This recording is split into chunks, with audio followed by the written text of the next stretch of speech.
আসসালামু আলাইকুম। আমরা নতুন রাজনৈতিক দল যেটা এনসিপি, এনসিপিকে নিয়ে কিন্তু আমরা খুব আশাবাদী। কারণ তারা জুলাইকে ধারণ করে এবং জুলাইয়ের পরে এই রেভলিউশনের পরে প্রতিষ্ঠিত একটি নতুন দল এবং আম টিনেজ কিংবা জেন-জি যেটাকে আমরা বলি, সেই জেন-জিদের সমন্বয়ে কিন্তু এই দলটা হয়েছে।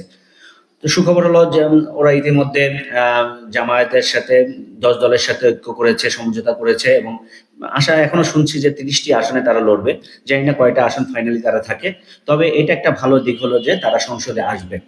একক নির্বাচন করলে খুবই কষ্ট হতো কারণ পুরানো বাংলাদেশের ইতিহাসে আমরা এখনো সেই পুরানো দলগুলোর উপর অনেকটা নির্ভরশীল হতাম এবং পেশি শক্তির একটা ব্যাপার হয়। এটা বড় দলের সাথে না গেলে কিন্তু নিজেকে টিকায় রাখা খুব কঠিন হয়ে পড়ে। সেই ক্ষেত্রে এনসিপি জামায়াতের সাথেও যেতে হতো, না হয় বিএনপির সাথে যেতে হতো। এই সিদ্ধান্তটা যারা এখন শেষ পর্যায়ে এসে তারা যে সিদ্ধান্তটা নিয়েছে, আমি মনে করব তাদের সিদ্ধান্তটা খুবই সঠিক এবং তাদেরকে খুব ভালো একটা শেল্টার দেবে। কারণ বিএনপি এমনিতেই বড় দল, তারা যাওয়ার আশঙ্কা 80% সংসদে। কিন্তু একটা শক্তিশালী বিরোধী দল না হলে কিন্তু সরকারি দল টিকবে না, সে আবার স্বৈরাচার উঠবে। তো একজন শক্তিশালী বিরোধী দল হওয়ার জন্য কিন্তু এনসিপি জামায়াত খুবই উপযুক্ত একটি বিরোধী দল হবে আশা করি এবং এই জোটটা থেকে এনসিপি থেকে যদি ১০ জনও যেতে পারে সেটা খুবই ভালো হবে এবং সংসদ প্রাণবন্ত হবে। আমরা চাই কোনো একক শক্তি সংখ্যাগরিষ্ঠতা হয়ে সংসদে না যাক। ধন্যবাদ।